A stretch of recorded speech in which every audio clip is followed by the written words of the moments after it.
start since we are late or session 20 minutes late. Good evening, welcome to our for the Colombo mobile meetup. This is the second session we are organizing. We got Shan from WSO to do a session with us. So it's about enterprise mobility. It's a generic topic, so we talk about on this. So ask questions and collaborate with him and get the maximum out of these 2 hours. So I'll invite Shan to Hi, good evening everybody. Good evening. Yeah. My name is Shan. I work for WSO2 as Director Architecture. And in today's session, we're going to discuss about this enterprise mobility challenges and how to overcome those challenges. So I'll go straight away into what is my agenda. So we're going to discuss about some of the jargon words which is used in enterprise mobility. It's good to know. And what is enterprise mobility? What is really what enterprise mobility is? And extended enterprise mobility. What is this extended enterprise mobility? Enterprise mobility challenges, device management, device application, development. We're going to talk about Meetup, BAS, mobile first strategy, and more into about mobile applications, native hybrid mobile apps, web apps, offline and online, and WSO2 EOM and its feature. And I'm going to, at the end of this presentation, I'm going to show you a video on a product what we have built, and also present you what is the platform we are building. So the story behind our platform, right? So if you look at enterprise, there's so many jargon words: iOS, Android, BlackBerry, Windows, native apps, hybrid apps, mobile web apps, HTML5, DYO, COPE, BYO, EM, MEA, MAL, MDM, MIM, MBAS, NOx, SAFE, DB balance, dual personal, mobile virtualization, mobile hypervisor, desktop virtualization, containerization, app containerization, email containerization, content containerization, app wrapping, Apex, SDK. So, slightly confusing, right?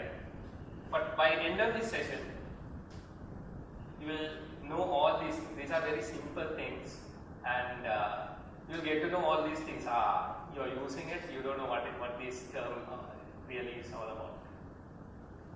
So now how we are going to use these terms when you're communicating with your clients and when they ask for some technical questions like what is MBAS and how they want to integrate MBAS in their applications.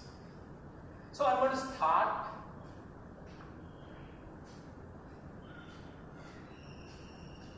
by comparing my experience. So a few years back, how I used to work is I used to go to a place. So it's basically a building, and I have desktop computers, and I have data. Everything was inside the building. Everything was inside the building. So the work it happens inside a place, dependent on specific technology. So we were using Microsoft. So some other companies were using Linux. So all of them were dependent on technologies. So this is 15 years back. So the resources, the printers or the computers belongs to the enterprise.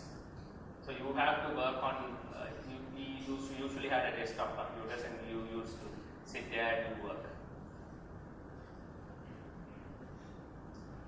So now the landscape has changed.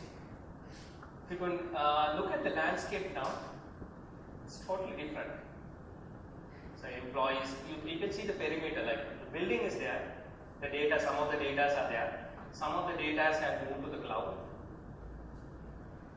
And if you look at the devices, I don't see any desktops here, but still the monitors are here. Most of them will be using laptops. I see a lot of people using Mac computers, all laptops, and I hope everybody has a mobile phone. Some will have iPads. So you can see the definition of work now. It's independent of place. So you can, while moving on the car, you can work. So you are just checking your email. So it's a part of your work, and you are approving something. So it's a business task you are doing while on the move. So on the train also you're doing something. So when you're going by train, or you're walking, or you're sitting, or even some people when they take mobile phones. I used to even washrooms you go and type SMS or something like that. That's related to work.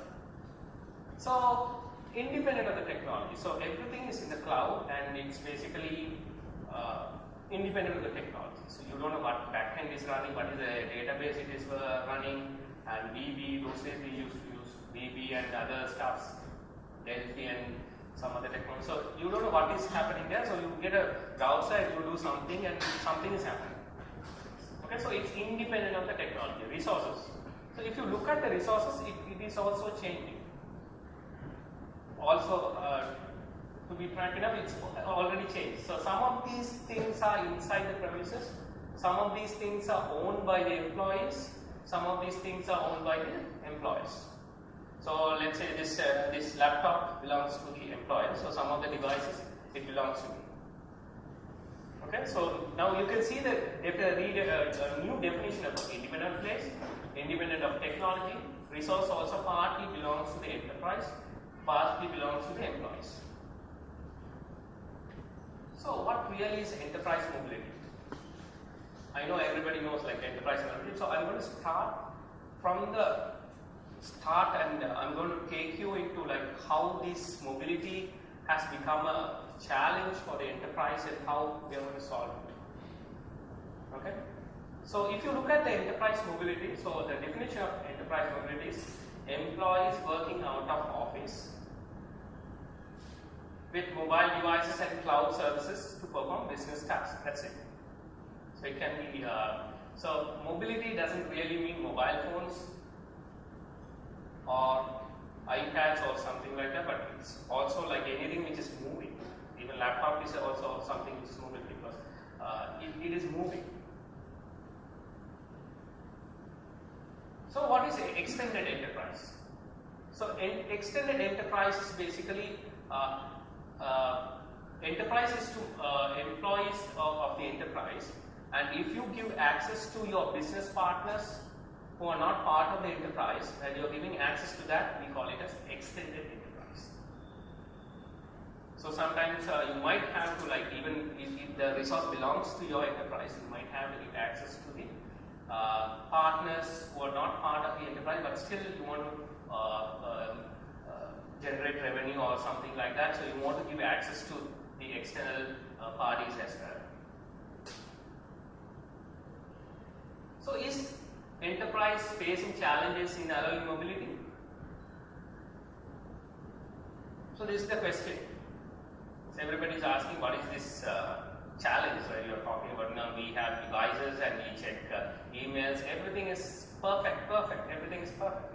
So we can do anything, and we have the mobility, right? So in the next slide I'm going to show you what the real challenge is, how the enterprise is facing, what are the challenges which the enterprise is facing. So I have segmented this into three partitions. One is the enterprise, the middle, the device, and the employee.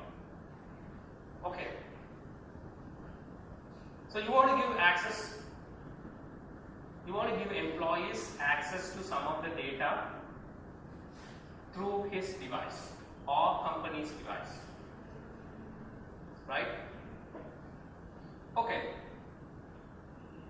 So if the enterprise is giving the device, we call it as scope device. That is company owned, personally enabled device. Okay? If the employees are bringing their device to the workplace, then we call it as BYOD, bring your own device. Right, now what's the challenge? So now we have the ecosystem, and the devices are there, employees are there, and enterprise is there, data is there. Now what's the real challenge? Now you want to give access to your employees through these devices. How do you give access? Either you develop an application, that application basically accesses the data, or your email application which is already there in your device is trying to access the data. Okay, let's see the real challenge. Or the enterprise is developing an application.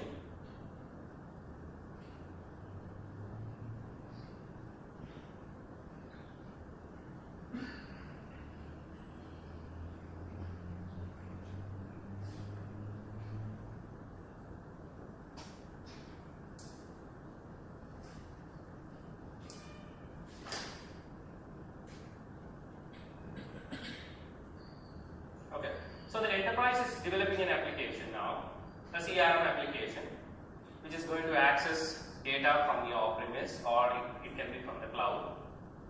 Now, how do I give my application to my employees? Is there any way to give that, like just send us an email and download and use it? No. Apple, you have to put it on Apple Store. So you need to publish your application or send your application to a public store. So it can be a Google Play, it can be Apple Store, it can be Windows Phone Store, Apple BlackBerry World. So you send your application.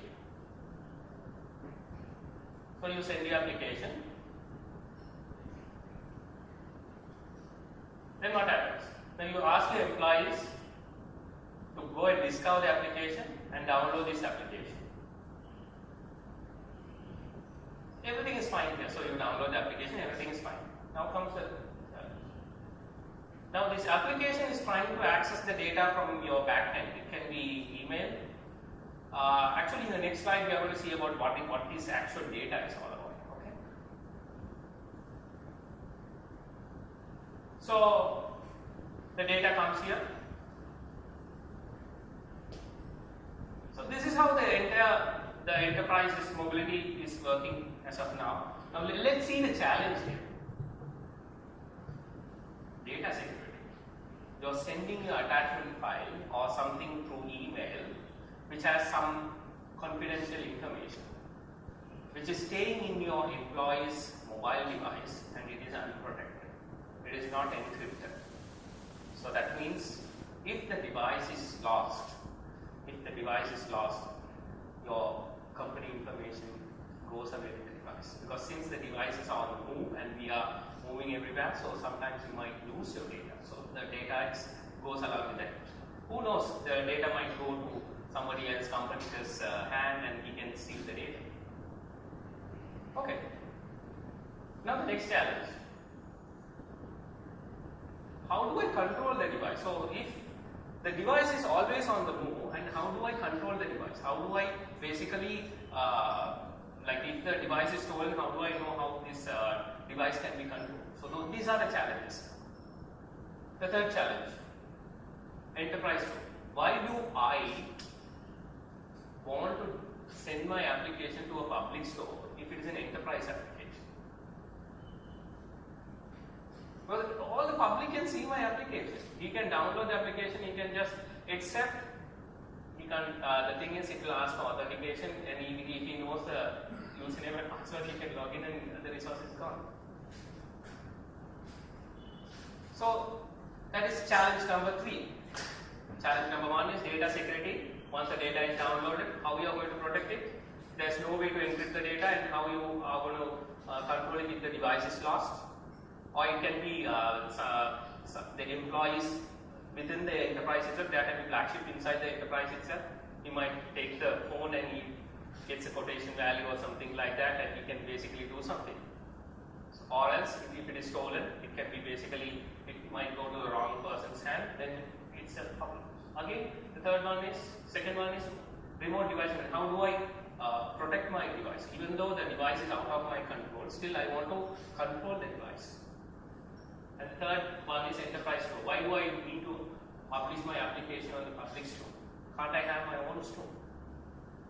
So these are the challenges. So now coming back to the last challenge, the most important challenge is the enterprise application. So how does the development work? Now you, as an enterprise, you want to develop an HR application. So you ask somebody, third party person, or within the enterprise itself, you have an IT department. You ask these people, okay, please develop this HR application, and then they will ask what are the APIs available for this database and how this application works and all these stuff, and they get all the APIs, they do the development, and then how to test. So in iOS you have this 3-month, you need to send your device ID and you have to enroll that and you have to test that. And Android, basically you can send the application and you can do the testing. And again, it is all disconnected. So it's not really echoed and it's not glued. So there are some challenges. So it's not really a challenge. You can survive with it. Still you can develop the application, you can do the manual thing and you can get it done. But this is also a real challenge in the enterprise. So these are the 4 main challenges. So one is the data security, the most important challenge, the data security, remote device management, enterprise store, and enterprise application development and management.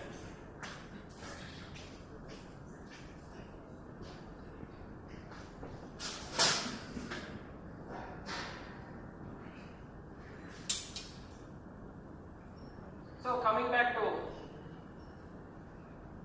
large organizations or enterprises, these IT managers and CEOs are having a nightmare. Allow mobility in my business, whether people can steal, whether my data can be stolen or it can be can be compromised or something like that. So if I give access to business partners, what will happen? Because it's my corporate resource and it's sensitive resource. Can I give enterprise mobility access? There are risks and benefits as well. If you are allowing enterprise mobility, there are risks as well as benefits as well. So the thing is, now coming back to the challenge one. So I'm going to go challenge by challenge and I'm going to solve these challenges, how these challenges can be solved using some of the tools. And with that tool, what are the limitations there? And how you can efficiently use them. As a developer, when you are writing enterprise application, what are the things you need to consider when you are developing enterprise application? And based on this, there are different jargon words, MBAS, MEAP, MAM, MDM, lot of jargon words are there. So how these challenges can be solved by some of these technologies. This is what we are going to see from this slide onwards. So the challenge one is data security. So before going into the data security, we need to know what data is. So somebody is asking how do I, mobility is there, right? Okay, I have the phone and what is wrong in it? So what is the data? Where is the security? Why do you want to secure my data? So let's come back to what is the data. I hope everybody is using email client, Android and iOS, and you are downloading the emails and you are reading the email, and sometimes the email might contain attachments like Word and something. Sometimes some of the attachments are like private attachments, or it shouldn't be read by somebody else. So it is private. You can't share it with anybody. So those are the sensitive data. So sometimes, okay, you are browsing HTML pages. It might have some cookie sessions, which is you are logging into a more secured system where you are accessing some data. So that is also very important. And contacts, calendar notes. Sometimes the application might be having databases. This database might be having some more important data. So why this data is sensitive? So what is wrong in having those data? I have an email, I write it. So for us, I don't think, still it's evolving. Like Now people have started now thinking about the sensitiveness of the data. If you look at the US enterprise companies, every company is having some kind of protection to this data, even though they give mobility. So allowing mobility has benefits like it improves the productivity by per year about 40% or something like that. So it's a benefit, but the thing is you need to reach the benefit in a secure way using some of the tools. Okay. So how the data can be compromised? Now I have my data, everything is in my pocket. What is going to happen? Since these devices, how many of you have lost your devices, mobile phones? At least one or two. Yes. It can happen. Okay.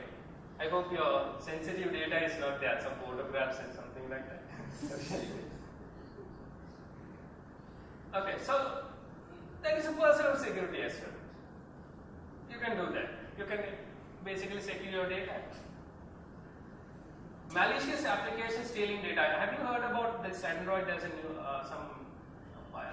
some malicious application which steals the contact information and sends back to the server so that some publishing something can happen. So there are applications which is doing that. So like this, if you have a very sensitive application which the competitor knows there's some data inside this application, then they can basically give a free application and they somehow can steal the data. So and if you ask Android, our security of the Android, like it's not enterprise, like great security is not there. But if you look at 4.4 and upwards, they have a enterprise grade security because you have this SE Linux which is activated and it's more secure if you look at Android 4.4. And I'm not going to talk about how these things are. We can have a separate session on how these things are about bouncing, the bouncers, and how when you're uploading your application, how this bouncer works, and how this bouncers scans your application for like scanning any malicious things you are going to do in your application, and SE Linux part of it, like how this when you are trying to contact HTTPS site, how this SE Linux is going to block you if you don't have a certificate, and if it is a lot of security features are there in Android 4.4 and upwards. So coming back to who can compromise, so it can be within the enterprise itself. So I told you some flagship can be inside the company, or it can be external, so it can be like people can steal your mobile phone and it might have a high impact to the company. You might lose your deal. So that's one example, but there are a lot of things. Okay. How to solve this data security challenge? So challenge number one. Now we are going to look into how we are going to solve the challenge. You know the challenges. How we are going to secure your data, right? So the challenge can be based on the solution can be based on device or application. So this is your device. Your application is here, and you have the data inside this application, and you want to secure it. So either you can protect the device or the application, right? So the solution can be based on these two approaches. So coming back to this one, so you have the mobile phone, you have the application, your data is here, right? If I am going to secure my device, if I use this solution securely based on the device, I call this as mobile device management. So you might be asking, what is this device security, device management? How can you do that? So what is the benefit of it? So let's come back to what you can do. Your data is here, and you can secure your device by putting password, right? So from the back end, you can take control of the device. I'm going to show you some of the platforms which we have developed where you can control your device. So we have developed a platform based on MDM, so which basically can control your device. device. From the back end, I can basically enforce a password.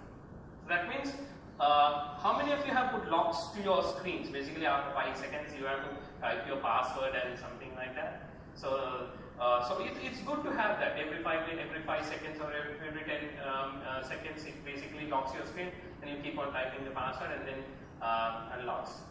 Right? So at the time of locking, what is happening is, at the time of locking, your data can be secured. Data can be encrypted.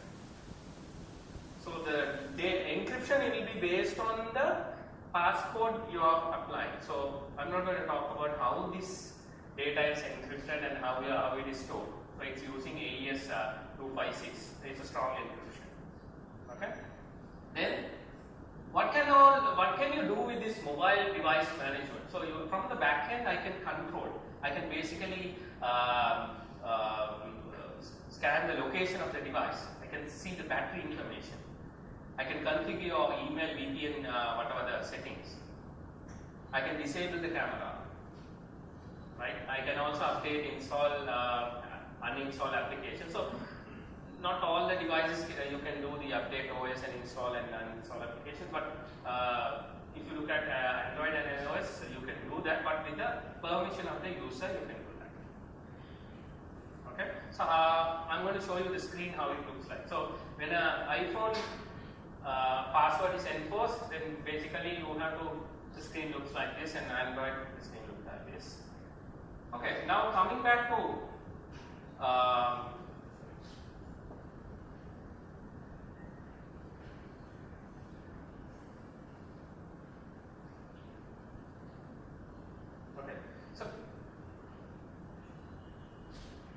so coming back to the data security, if you have your own device, that is a BYOD device, will you allow MDM to control your device? So employees are going to scan you where you are, and they are going to steal your private photos you have taken. Right? But some of the enterprises enforce the employees, or like if you want mobility, if you want access, mobility access, you have to come under MDM. Otherwise, you won't give access. So that can be policy, but the thing is, they give you a policy saying that we will not touch your private data, will not peek into your this area and this and so. But even though they say that, still you will not be confident with your employees. See, they can basically control your data at the back end, which is not good. Okay, so coming back to the apps. So if you look at any mobile phone, you have different set of apps. When you buy your phone, you have set of applications which is already system applications.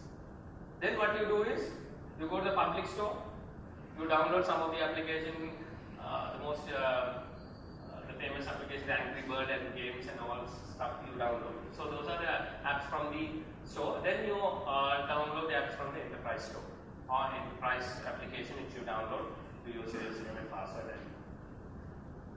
Now I was talking about the data security. So shall we go with a new approach? Like, why do you want to, like, I am giving you enterprise mobility access, but I am not going to have the application or the data. I am going to somehow protect it. So the first method is basically within the device, with the application and the data, how can I basically protect it? So I am going to put you can see a container here. I am going to put a container onto that application so that these applications will not be able to contact or will not be able to have or communicate with this application. Can I do that? Okay, so what is the technique available to do that? Mobile virtualization. So you are containerizing your application, and so that the other application can't communicate with your application. So that's a barrier here, which is how to do that, mobile virtual. So let me come back to mobile virtualization, what it is. It's very simple. So before that, we'll go to the other technique. Away from the device, I don't want my application and the data to be inside the device. Why do I need to have that inside the device? So you can basically have your application on the cloud, and it's an HTML application or HTML5, whatever the application. You can give access through browser. Okay, so you have web applications, but there are some advantages and disadvantages. Still, some of the technique is used here. So if you ask me, do you have any mobile OS which has dual operating system? They are working on that. So there's an OS which is coming, which is an Android-based OS, which is going to come, which is more secure. So you can't have application running here. So but the thing is, usability is lost. You come to work, you have to restart your phone as work mode. Then you go home, restart your phone, and go to work mode. So it's usability also. Some issues are there, and also you can't do it with iOS. iOS, you can't even touch the OS. Okay. The second technique, I think I'm going to talk more about this hypervisor too, where you have the host operating system. That is, when you switch on your mobile phone, there's an OS which is coming. There's a host operating system. If you are not jailbreaking, right? So you have the host, and you have virtualized hypervisor. So the hypervisor on top of it, and on top of it, you have this application running. So, as a person, you can switch between work mode and personal mode, right? So, you call this technique as dual persona. Dual persona, one person having two faces. So, you can switch between one or two. So, it's basically how you are switching is different. You switch on your phone and you switch it, switch between OS, or when in one OS you are just switching to another one. It's another way of doing it. So we call it as dual persona. So these are the terms which are already in use in mobile enterprise mobility. Okay. Now, if I tell you Samsung Note 3 has dual persona, yes. So Knox, this is the phone which has Knox. So I'm going to show you how this phone has, like, you can ask me why or how it is more secure. Very simple example is, I connect my cable here.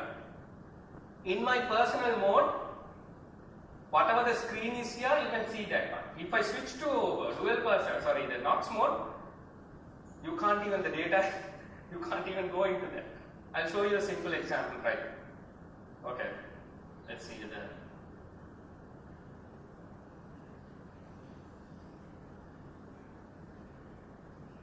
Oops.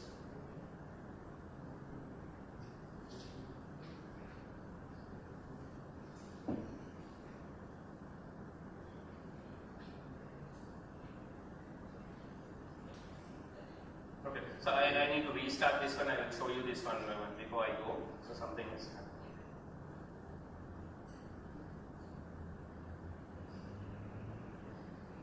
Right. Now here you can see a small application here. So when I click this one, what happens is it will create.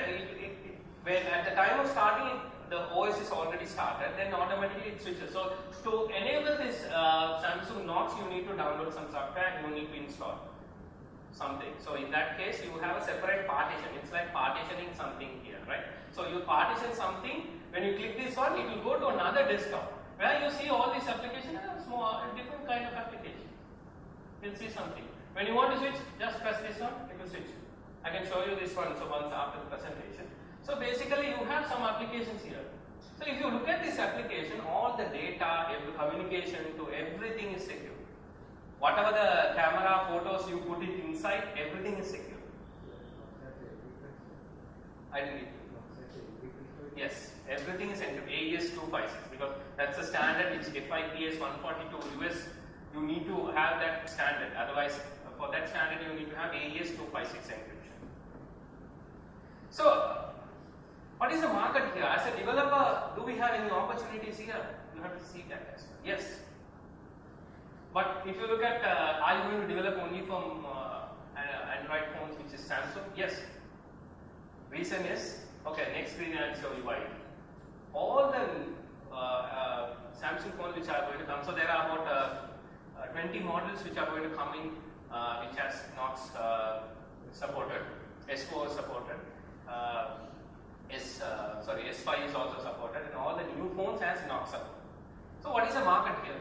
Any enterprise, maybe if you look at the Samsung mobile penetration, so I went to the Samsung conference last year to San Francisco, so they predict about like 66% mobile will be the entire ecosystem mobile system, 70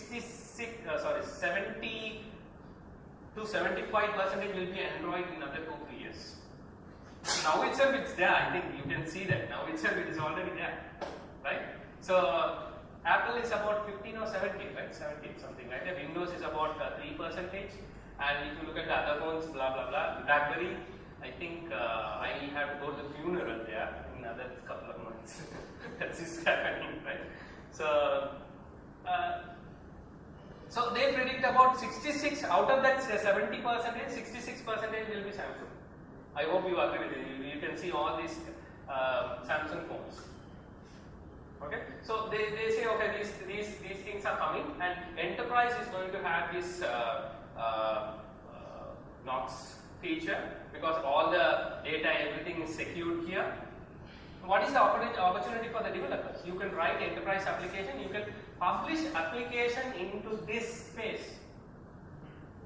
You can publish application into this space, right? So if you are publishing, then you can increase the price as well, $5 to $10 or something like that, because your application will be purchased by the enterprise. A good market. So you can write, you can recommend this, like it will be happening. So it's the starting stage. If you register yourself with NOx, you will see that how many applications are coming up every day. So you can convert your existing application and put it onto that store. So a lot of opportunities. You can basically come up with some new technique when you're talking with your customer, saying that okay, if you want more security, why don't you go with NOx, and we have the application in the NOx, and these are things which is built in. You don't have to worry about it. Okay. So BlackBerry. Okay, since it's BlackBerry also has this technology they call it BlackBerry Balance. So basically, you can on the task here you can see this work and person. Just switch between those two. So it's basically everything is protected. Okay. Now, how do I create NOx apps? How can I increase my revenue? Or also, based on this technology, you can come up with some new thing where you can do something. You can have a new business, right? So you can basically, if you are an app developer, you have a lot of opportunities here. You can develop enterprise applications. So which also goes to the enterprise NOx portal where you basically you can sell the application, right? So the same Android, same thing like that. You can have NOx store where you can publish. So to put that application onto the store, what should I do? Very simple. Go and join NOx developer. No need to write code. If you already have a cool application which is ideal for enterprise, you can use the same application. What you're going to do is, you need to wrap the application. At the time of uploading, what happens is, it will basically add some certificates, everything NOx related certificates, and even if you want your certificate, you can add that, and the entire application will be protected. We call it as app wrapping. So I will go more detail into app wrapping, how to inject something into an application. You give me an APK file, I can, with my tool, I can basically inject something which is basically going to protect my application with the enterprise related stuff into that. I can basically encrypt my data which is going to store inside this application. So you have different options. So app wrapping is a technique to do that. So benefits, yes, of course. So you have to develop the application. Sorry, if you have already developed, then you can just push the application. You basically wrap the application. It becomes a protected application. Then you go to the Samsung App Seller office. You publish it. If if you want to a free application or paid application, you can specify that one. And then after that, it goes to the Knox workspace. So if you look at the previous screen, see this Knox apps. So inside this container, this is a different OS where you can see an application which you click this one, it will go here. So from here you can select the application, download it. See the prices of them. You can see some of them are free, see $5.99. So initially they start with the light version free and they ask for big money. Big money in the sense, normally when you publish, if it is 99 cents, it starts with 99 cents, right? Then $1, $1.44. So publicly, if you make it $5, unless and otherwise it is useful, people will not download. But enterprise definitely, or also you can basically tell your customer, okay, if you want more security, we have published this one, so you can ask your employees to download that through this.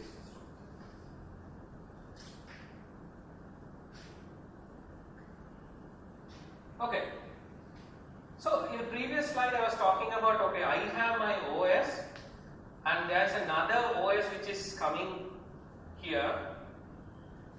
From the back end, can I control this?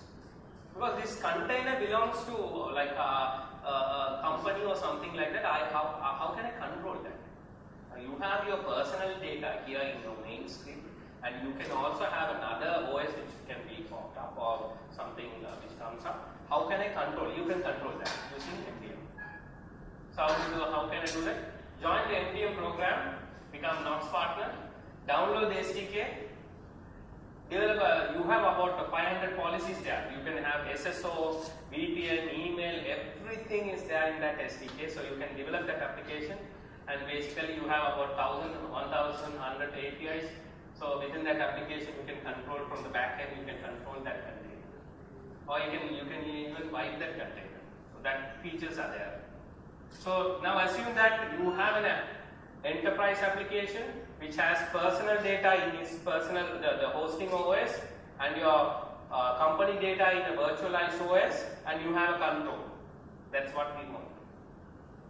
So you click. We are not touching anything here. You are going to touch everything on the virtualized OS. Whatever the application which is there, an email to everything is there inside that one. So everything can be controlled and you can buy it. So even if the employee goes up, just and also it has two-form authentication.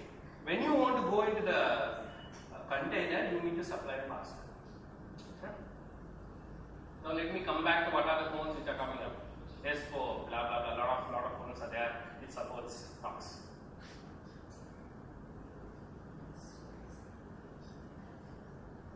Very clear? Right. So I was talking about this device approach. Now I'm going to move into the application approach. How I can protect my data which is inside the application using application technique. Okay. Now you have the application here, you have the data here, now the phone is here. Now I'm going to put a wall on top of this application, not only the device. If I put the my wall or the fence on the device, I call it as device MDM. If I put my fence on top of the application, I call it mobile application management. So it's like a remote control. So from the back end, I can just like a TV, you don't have to go and switch on and do something like that. So the back end, it can be basically, if it is connected to the Wi-Fi, I can just basically control what is there. I can control everything from the back end. Right? So the data is protected, application can be controlled remotely. So if somebody is going to leave the company, from the back end I just select the application, blah, this user, click a button, I can wipe the data there. So the data is there in your employee's phone, but still you can control it from the back end. So this technique we call it as MAM. MAM stands for Mobile Application Management. Okay, so see the granularity of the control. So previously the data is here, the application is here, you are putting a fence here. It's like you have a house and you have some jewelry items and you put it on a room and you're putting a security guard in front of the house. So somebody from the window can go and take this thing. So now this technique is to the room you are going to put the security one. So it's more secure, right? So there's another technique which is also coming up. Why not I put a wall here, not a wall here? Why can't I put a wall here? I am going to secure only the data. So if you are going to secure the data, it's called as mobile information management. So very simple. Now you have learned everything here. If you put a control onto the device, we call it as mobile device management. If you put a control onto the application, we call it as application management. If you put a control onto the information, we call it as mobile information management. And also we talked about mobile virtualization. Mobile virtualization is nothing but separating all the application or having a separate virtualized OS. So we call that as dual persona. The reason is you can switch between two different modes. So we call it as dual persona. It's called mobile virtualization. And mobile virtualization also you can do it in two techniques. One is the mobile virtualization hypervisor 1 model and hypervisor 2 model. Hypervisor 1 model is basically very similar to you are using dual boot mechanism. This one is basically virtualized OS, right? Dropbox, sorry, what is it? Oracle's or something like that. Okay. See, MAM gets you a step closer to managing what you care about. Because I want to secure only the data. Why should I control the employee's device and his personal data or his whatever the location? I don't want to do that. So this is becoming more and more popular in BYOD area. So you know about BYOD. BYOD is people bring their device to use that in the enterprise. We call it bring your own device. If employee gives the device, it's called COAP, company owned, private, personally enabled. So now you know some of the terms here. So it's very simple, right? And it's very clear. So when you are writing any application, these are the things which you need to consider when you are writing any application. When you are writing any enterprise application, if the client wants more information security on your application, please follow these things or use some tool which can do this for you. That's MAM. So the third party MAM. So let me go through what are the features you need to have when you want to write an enterprise application. So thing is, encrypt the data at transit. So use app VPN tunnel or app tunnel, something like that, or use something on your own. App tunnel is it's your own tunneling mechanism, right? Encrypt the data at rest. So when the data is at rest, please encrypt it. 256 and you. So there's another topic which is going on. Where do I store my key? Again, you put a security vault, and inside the vault you are putting. Right? Again, for that also you need a security key. If somebody jailbreaks their phone, then you can get the key and he can go like that. So there are some techniques which we are building. We split the keys into different chunks and we store it randomly somewhere. So the thing is, you can't achieve 100% security in any software. If somebody tells 100%, my system is 100%, I will not agree with that. Any software you can break. So make it little bit harder. That's it.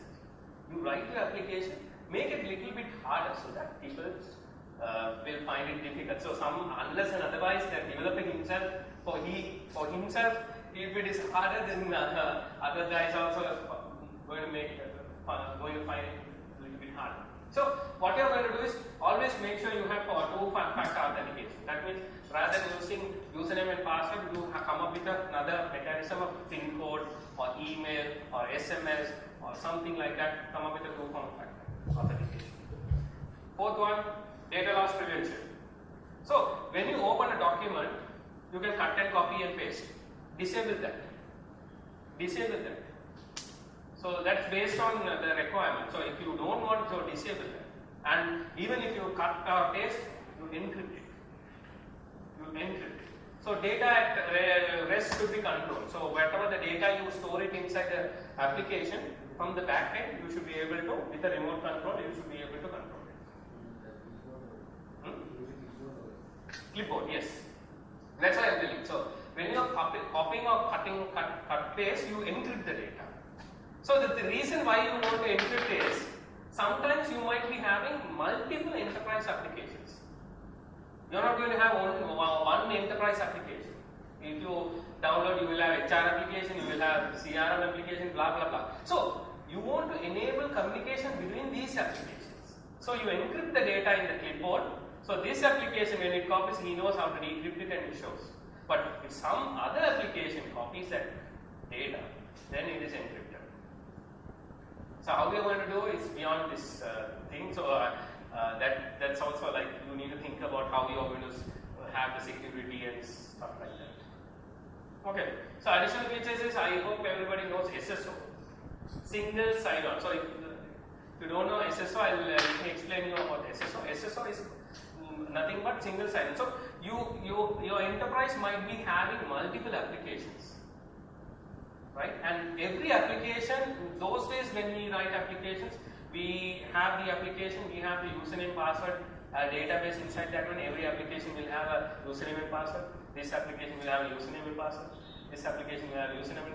To remember that, you need to sometimes you might use the same username and password.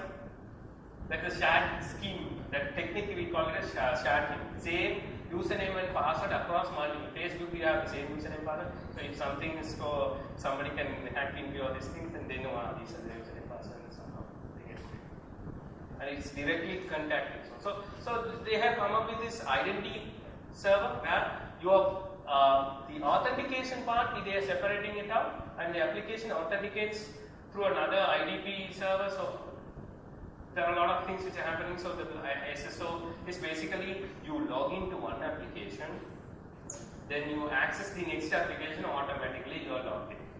How does it work? Yes, OAuth. Yeah, OAuth is basically you're protecting things, right? So the thing is, idea here is it works only on the browser because you have a cookie session associated with that. So when you basically log in again, then the same cookie goes and he knows, okay, it is already authenticated, and through the IDP you are given access and you are logged in. So likewise for mobile application also, when you are developing multiple applications, browser concept is gone. Browser you have cookies and it works. But in mobile application it is native application. So you implement the SSO, right? Single sign-on facility. So also data can be shared between applications. As I told you, when you copy the data, please encrypt it, or when you are pasting it, decrypt it. That's it. Okay. So coming back to the techniques. How are you going to develop this one? Thing is, we always rewrite the code again and again. Why do you want to do that? Please come up with a technique on putting all the APIs or whatever the things which are relevant to the enterprise and put it on an SDK. All these, whatever the features, security features, something like that, which you come up in an SDK for different OS. So iOS, you can have an iOS library file. Android, you have an SDK. So whenever you rewrite the code, just use this SDK. So this will enable you to basically speed up your code. So every time we reinvent the wheel, right? So what is the technique which is used to that works with MAM? Like use a MAM SDK or app tracking technique. So let me talk about this SDK approach. So this SDK has all the features like authentication, SSO, cut, copy, paste, everything is there. It's nothing but a code which is inside a SDK. That's it. So somebody will be developing that one. So you download that code, or you develop the SDK and you have that code and you give it there to the developer. So when he is using that, please ask him to use this SDK so that your code is now encrypted. Your application is now secure. That's it. Your data at the time of storing, you can basically store it in a secured manner. So basically you won't be able to copy, cut, paste, and a lot of other features which we discussed in the previous. So app wrapping. What is this app wrapping tool? So a lot of these vendors have come up with this technique, or this called as injection basically. So I hope you know the concept behind Android. Like basically, it is when you compile the code, it is not compiled to machine code. It is compiled to Dalvik code. How many of you know Dalvik language? It's not JVM. It's not a bytecode. It's just kind of bytecode, but it's optimized for mobile, so that we call it as Dalvik code. Okay. Yes. So it's a sandbox. So it's within the application. So I'll also talk a little bit about ART. 4.0, you have this ART facility. What is this ART and what is this Dalvik thing? What is the difference? So you can switch your application to ART and Dalvik. So let me talk about this app tracking and we'll come back to ART, right? So what is the advantage of having this ART, right? Right. When you compile your code, what happens is it is converted to intermediate Dalvik code. So you use a tool called, there's a tool I can show you if I have time. So you can use a tool and you can basically, if you have an APK file, you can reverse engineer and you can get that Dalvik code. And if you can read it, it's very simple. So it's all the syntax. You need to figure out how the syntax works. And what you do is, you can see the call to the API. So to the call to the API, what you do is you can call your API and from there you can call. So at the time of storing your data, if you find any function which can store the data, you just hijack that one and put your code and compile it, and you can add with this code and you can compile and get the final APK files. So that's a technique which these guys are using. So any MDM vendors are using this technique. So the reason is you don't have to rewrite the code again.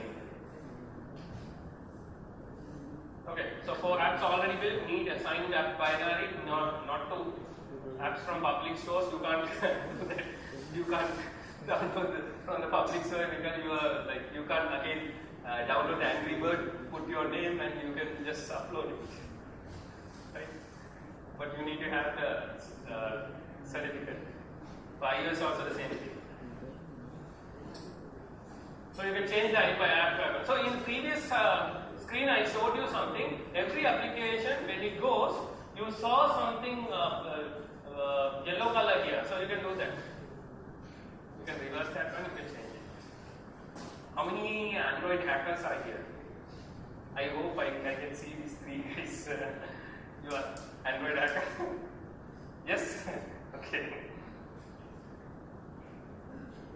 So the platform we have developed, so we need some kind of hacking as well. So we have some hackers. Okay. So mobile app management. Now coming back to the techniques, whether there are techniques. So the third party approach is the one which I was talking. You develop your SDK, you develop your app wrapping technique, and you just basically protect your app, and you have a control of the app. As a console, you can control your application. If you do that, then it's a third party thing. In iOS also you have this protecting your app. So you have this technique iOS. It works only through MDM. So people are trying to move away from MDM because MDM has full control of the device. People are trying to move away from MDM. So third party approach is the best approach. The reason is it works across multiple platforms. iOS also you can do it. Android also you can do it. The second one, only iOS and specific version. You can't do it. So Knox, BlackBerry Balance, only there are set of devices which can do that. That means how you are going to protect your application, but that is based on OS. Then you have to enroll to MDM, then only you can control that. Okay. Now the fourth one is, people call this as MAN. The thing is, you have an App Store, Enterprise Store, plus you can manage the application. That means installing the application, uninstalling the application. If you can do that, some people they call it as MAN. So these are the MAN techniques which is there. Okay. So before going into Enterprise Store challenge, so I'm going to again go through whatever the things which we have discussed. So the most important challenge in any enterprise is data security where how this application is storing your data inside your application. Other one is controlling the device. So we have seen the number of techniques how to solve this problem. The first technique was device based, where you put a protection on the device, where you have the password and sort of thing enforced to the device, but the data is something is going to sit on a corner. So and also the privacy is lost for the end user. So cope device, of course. If it is a cope device, go with the MDM, no issue at all. Enterprise wants that. So we are doing a project with a company which basically is producing Android TVs, right? And these TVs needs to be controlled. So we have this MDM approach, and we control these TVs. You move away your data and your application outside your phone, right? So we call that, there are two techniques. One is desktop virtualization, other one is web apps, right? So you use Safari to access whatever the HTML application, or you use what do you call remote desktop application, where you can log in and you can control your screens. But each technique has their own advantages and disadvantages. Okay. Then we saw about Knox. Knox, basically how you have a virtualized OS which is coming up when you are clicking that. Then after that we saw about BlackBerry Balance, and we talked about Hypervisor 1, Hypervisor 2. So Hypervisor 1 is basically you have two OSs in parallel, which basically you need to switch between one, restart your phone. The second approach is basically a virtualized OS, you do not restart. Then we talked about MAM, what are the techniques available. You come up with all these SDKs, or if you want, you can have a wrapper and you can have tracking technique. So these are the things which we saw about this for the challenges 1 and 2. Okay. So now going back to challenge 3.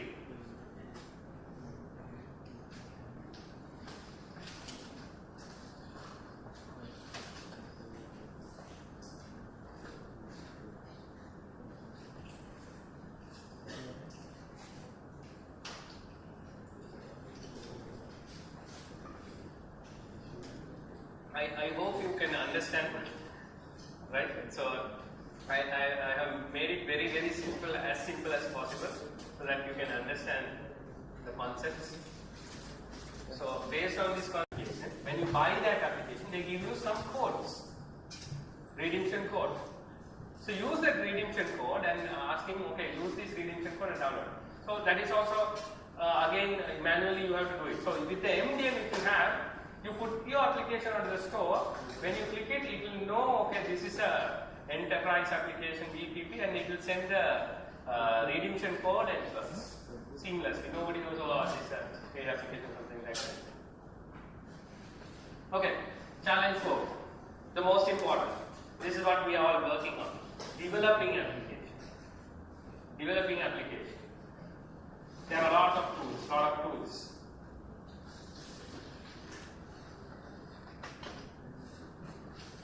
So mobile applications, if you look at mobile applications, there are 3 types as per my knowledge. So if you have any new type, please let me know any new type of applications. So one is a native application, other one is hybrid application. So what is a hybrid application? You have the framework, you have the web view, that's it. Then you have the HTML files which will be rendering on that. It's called hybrid application. And you have some native functionality which will be called through JavaScript. That's it. You have different libraries, Cordova, PhoneGap.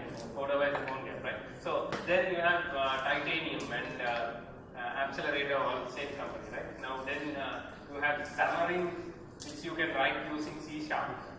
Then we have lot of cross-platforms, Trigger.io, and we were using Trigger.io, and there are other platforms. But the good thing is, it will basically have a skeleton of the application, and it will add whatever the applications, whatever the code you are doing in the HTML file. For web developers, it's very easy to develop the application, and you have the responsive style, this thing. So basically, based on the screen, it will expand and blah blah blah. Everything will be happening in the back end.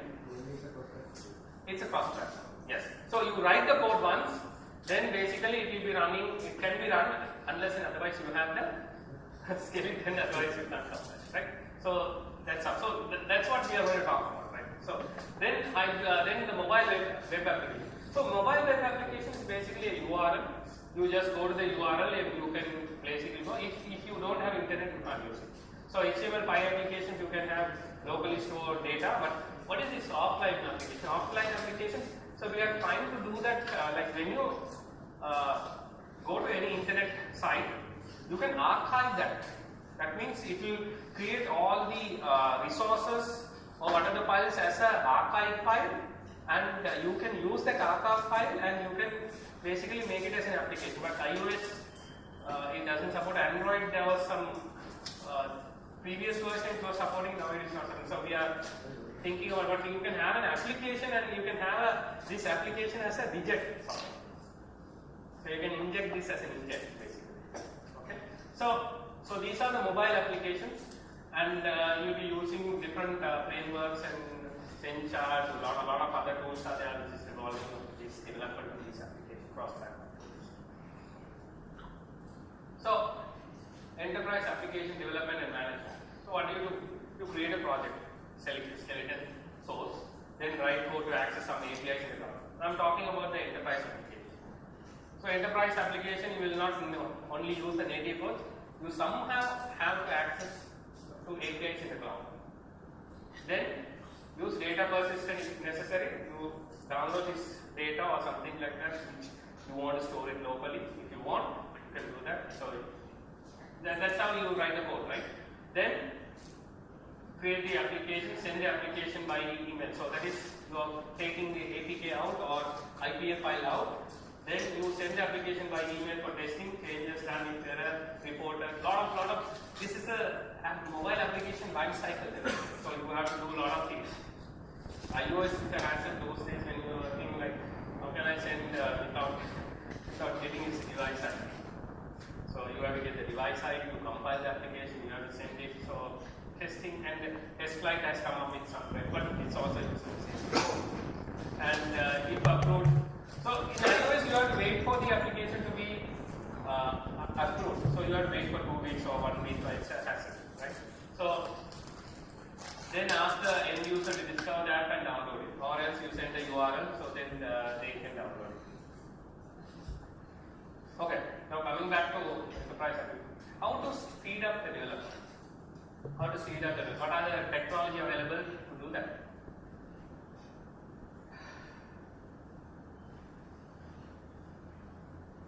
Mobile backend as a service. How many of you know what this mobile backend as a service? Have you heard about backend as a service? Have you heard about PaaS, platform as a service? Have you heard about, I hope you know this word, SaaS, software as a service, something like that. You have backend as a service. That also mobile backend as a service. So what is the next one? Mobile enterprise application management. So this basically different terminologies or different people have different approach to this. This is basically the lifecycle management of the application, the entire lifecycle management of the application. So I'm going to talk about MBAS with a story. So Katie from any X company, she wants to develop an application. So she goes and she opens Eclipse or Xcode, right? So this is within her area, right? So Katie from X company wants to develop an application. She is using an IDE to develop the application. Now she is developing an enterprise application. So she wants to develop an application which makes use of social things, push notification, and a lot of other stuff, data storage, authentication, lot of things. If she is going to write the application from day one, it might take 6+ months to do that. So any application enterprise has some backend dependency, right? So everybody has to have some backend dependency to write any application. So she is having the nightmare, okay, how am I going to try and write this? Then she comes to know about MBAS. Okay, right, why not do this? So what is MBAS? So MBAS is something which is a cloud service which has facility for data storage, which has facility for getting the location, which has facility for push notification. So you don't have to write multiple APIs or multiple implementation for local notification. So if you are writing in an iOS, it's a different way of writing. If you are writing in an iOS, Android, it is a different way of writing. So there are techniques. So don't ask me like how how you're going to have a unified API. And if you don't know about local notification, sorry, push notification, let me give you something about push notification. If you have any device, and if the device is in a remote place and you want to send some notification to the device, right? So you want to send some message rather than using an SMS channel, you want to send some notification, right? So you can use this push notification. Even though I say that the message goes from here, that's not how it happens. It is from here. It is pulling the data from here and it is getting it. So if you switch on your Android phone, there is an operating system service which is connecting to the Google, whatever the backend store, and it is trying to poll and see whether there is any message waiting for this device. So it can be application specific messages or it can be OS level messages. So that's why you see messages, blah blah, push notification. Everything is coming even without you are not switching on the application. Automatically it comes. You can see some messages, not with SMS. It's with the push notification. So if you want to use that.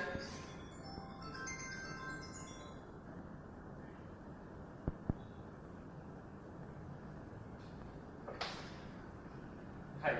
So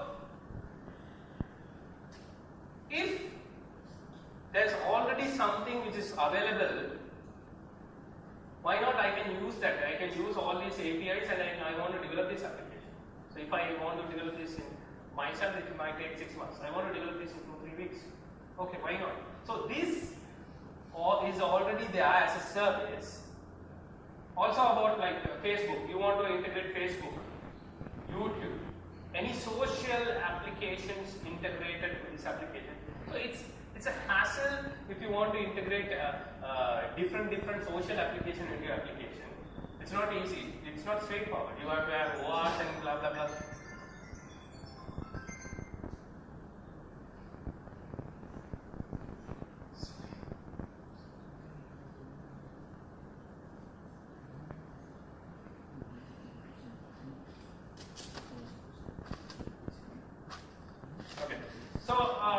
What if these services are already there, I can develop the application in 1.5. Yes, you can do that.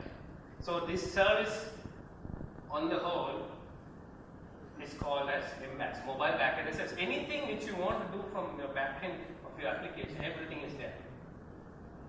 Okay? So now she subscribes to that and she selects what are the APIs and she wants to consume. So they will give you an SDK. Use that SDK, develop this application. That application with the SDK will be accessing that API and it will basically, you can develop the application on the fly.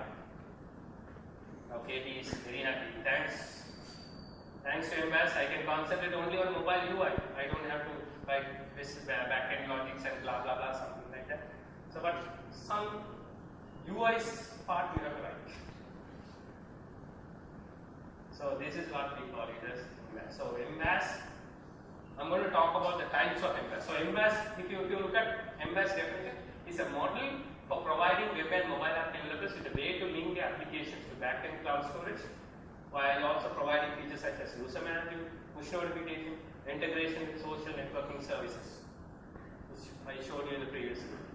So I will do through custom software development kits or application programming methods. Okay. Okay. Coming back to how do I know? Like I am a developer, I can't develop this one. I am not going to subscribe to these people and I'm going to use it.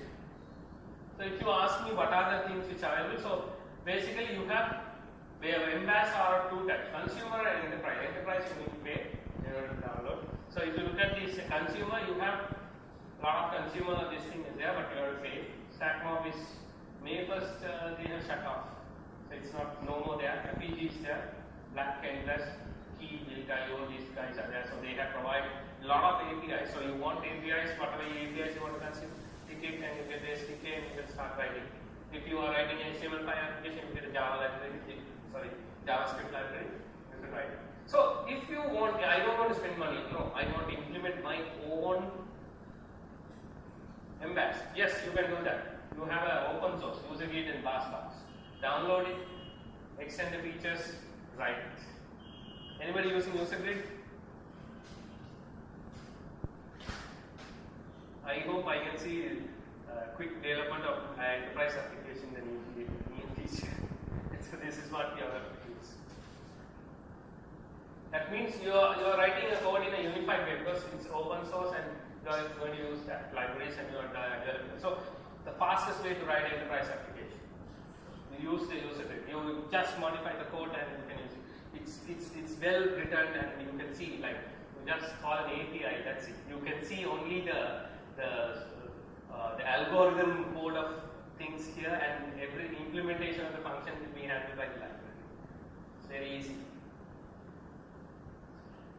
Now I know what is the next question. What is the difference between consumer and enterprise? What are the features which is going to be there? Okay, let me come back to it. So, enterprise, it uses identity provides Active Directory, IBM Data Power, Salesforce, everything is there. For consumer, it's Twitter and Facebook.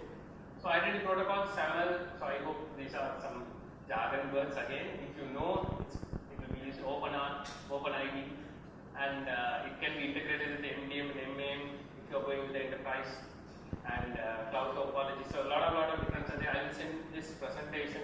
I think it will be very useful. You can I will upload this presentation. We will show you. You can basically email it to you or you can download it. So, coming back, the last one, the mobile enterprise application development. So, what is this? Develop the mobile application once and deploy it to a variety of mobile devices, including smartphones, tablets, notepads, and otherwise standards combination of. So, it's nothing but, it's not only a tool to develop application once, right, deploy to multiple devices. So it's using HTML5. Anyhow, it's going to use HTML5, right? So once, right, you have your application ready for multiple devices. But anyhow, you need to have the skeleton, right? So you need to have some set of tools and some set of services. Then your next question will be: is PhoneGap MEAP? Is Zapwing the MEAP? So MEAP is basically, it's a big concept. So tool is the one which is going to come along with that. So see, combination of services and tools. Okay, let me, in the next slide I'm going to tell you about like what this MEAP can do. So these are the enterprise MEAPs in the market: Magic, XPS, Sybase, SUP and Antenna. Also, if you want to develop MEAP, you don't have to develop. Please download this open MEAP, it's open source. You can download it. If you have internet, just type open MEAP, you can see like you can develop application on the fly to any devices, right? Okay, so what is MEAP? A mobile app IDE and backend. So both merge together now to manage mobile application and link them to enterprise applications and database. So if you look at some of the terminologies, MAM, MBAS, MEAP, something is overlapping. So you can see our application is also developed and available. So it's overlapping. Yes, of course, it's overlapping. So you can see this one. So this, the entire thing is called as MEAP, and using this ID with all these web services, you can manage the application, plus using these web services, you are linking into your backend applications and also the database. Now, let's see the difference. MAM, MDM, MEAP, MBAS, MIM. MAM, application management. MDM,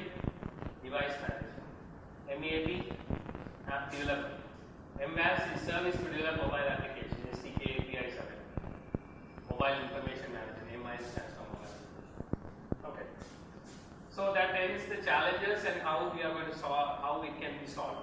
So this has to go to another step. We are building a platform even beyond what I have discussed, which I will show you at the end of the slide. So next comes, every enterprise has to have your enterprise mobile first strategy. So if you ask any enterprise what is a mobile first strategy, so every enterprise have started working on this mobile first strategy. What is mobile first strategy? Mobile first strategy. You know, these mobile devices are flooding the market and the employees are using their devices and they demand, I want access these devices. Right? So anything you want to do, like let's say you want to write an HR application or something like that, first think in terms of mobile. Before we are moving into desktop application, think about mobile. So that's called as mobile first strategy. So think everything in terms of mobility. So you give, how you are going to give access to mobility? That should be your first question. If you are a CIO or something in a big executive level, so you have to think, how am I going to give this to a mobile? How am I going to enable this in a mobile? So that's your mobile first strategy. Come up with a mobile first strategy and implement it. Okay. So coming back to what we have developed and what on a roadway to what we have planned to do. So I'm going to start with what we have built now.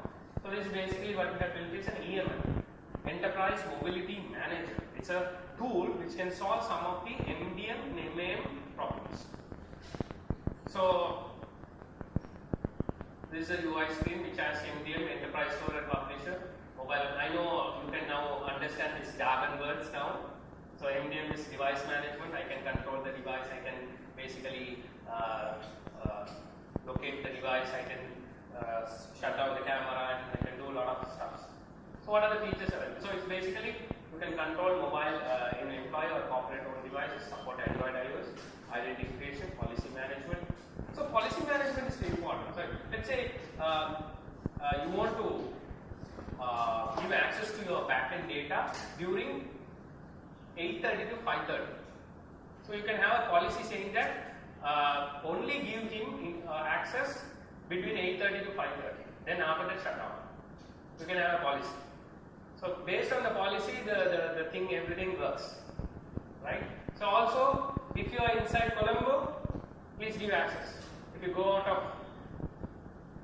if you go to whatever, say some restricted place, please shut off the access. Anyhow, this guy needs to have Wi-Fi. Anyhow, to access the data, he has to come through the Wi-Fi. So you don't have to worry about that. So there are questions there. So what if internet is not there? How can I control it? So if you want to access the backend, you have to come through Wi-Fi. Right? Well, so what we are supporting is basically a device lock. So also this product is open source. You can download, you can play around. You can even control your devices and something like that. So we are coming up with new versions. So what are the things you can do? You can basically do all these operations. So EMM screen, and we have a publisher.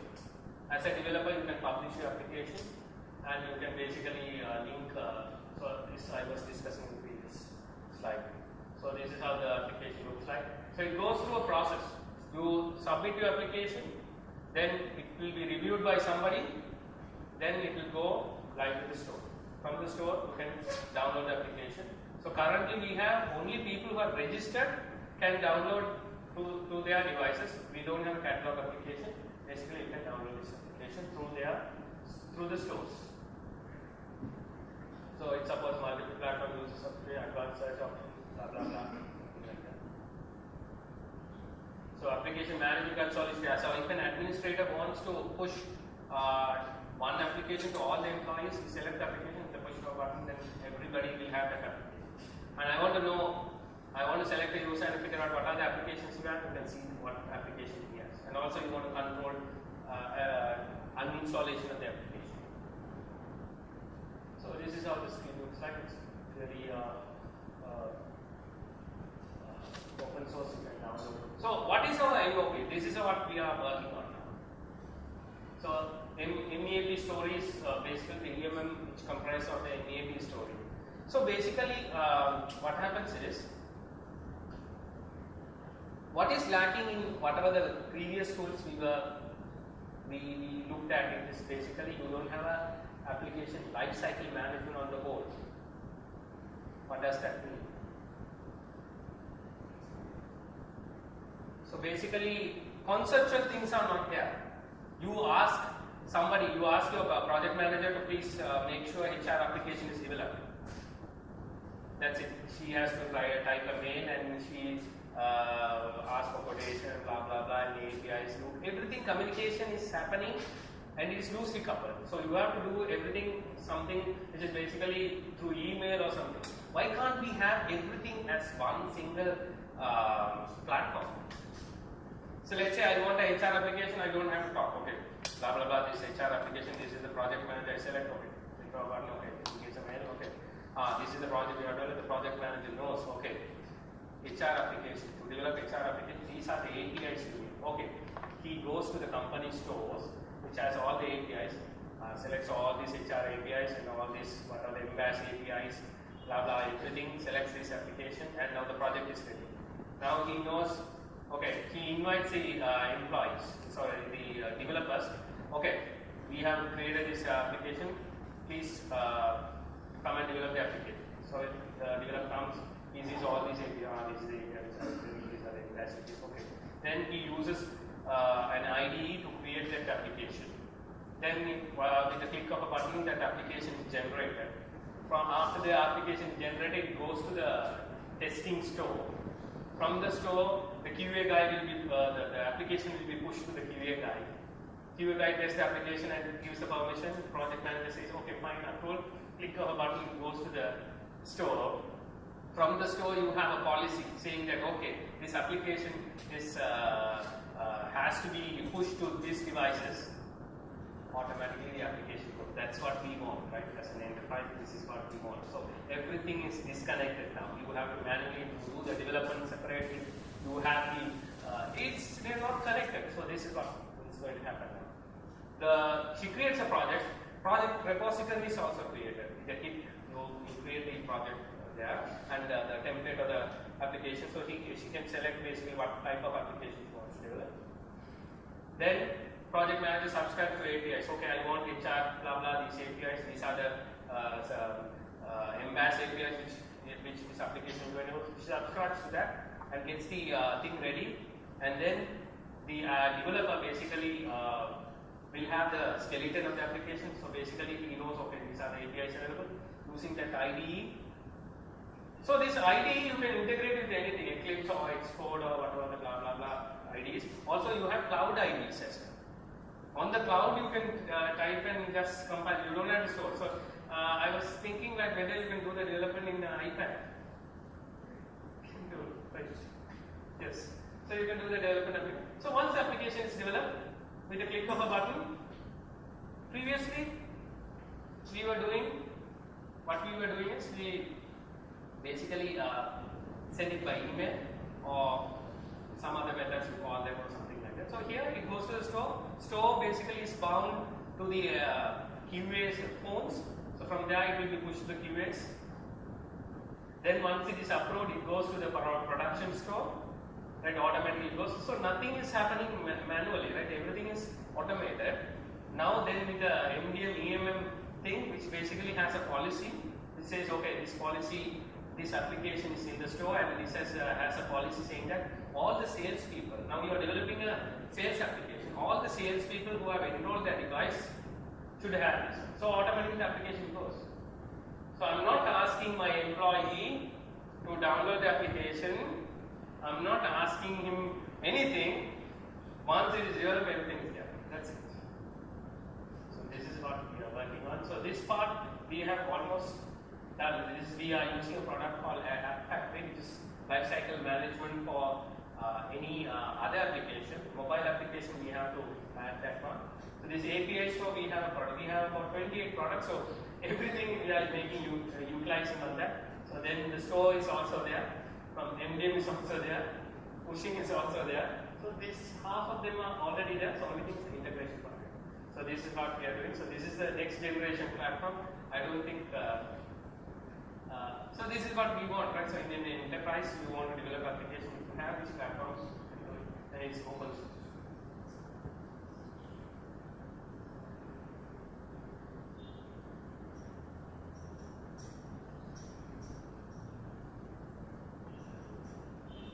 Okay, so you can download this code from EMM and there's documentation. And some interesting use case. What we have done is, previously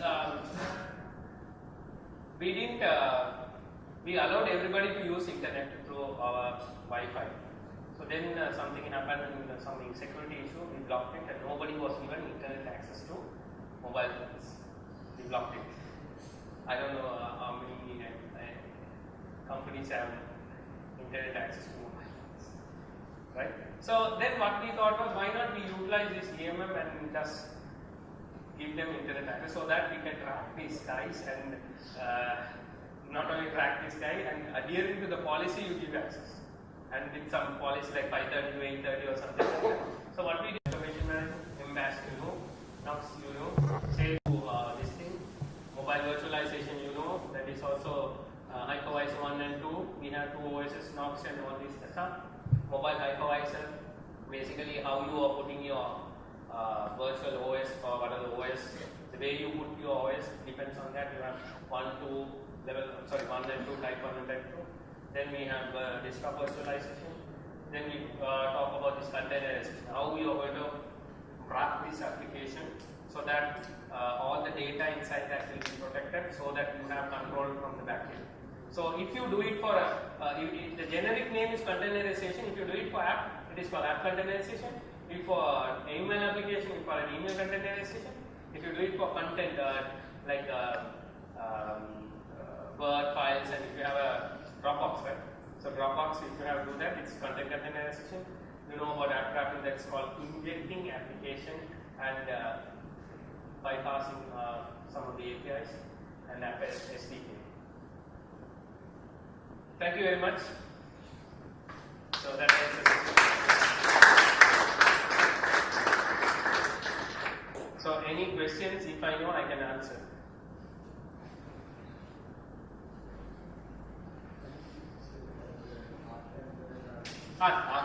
Okay. Right. So Darling is basically you compile the application, then it goes to the Dex bytecode, then you can edit and you can see that. So Dex bytecode, when it comes to the device, the application comes as a Dex code, right? So at the time of execution, what happens is it uses a JIT compiler, just in time. What does that JIT means is, whatever the code you want to execute, only that code, that is just in time. Whatever the code you want to execute, that will be compiled to machine code. Yes, so sort of thing. So it is compiled. So if from that code you are moving to that one, it compiles, keeps on compiling. That is why it's called a just-in compiler, right? So the advantage and the problem you have with this just-in-time compiler, this Dalvik thing is, it takes time. That's why Android application. But I don't see anything. It's not that slow. It's fast. But they have come up with this new technique called ART. So what does this ART means is basically what happens is you have the Dex code. Now you have the APK. At the time of installing, what happens is it will convert the entire thing into 100% machine code.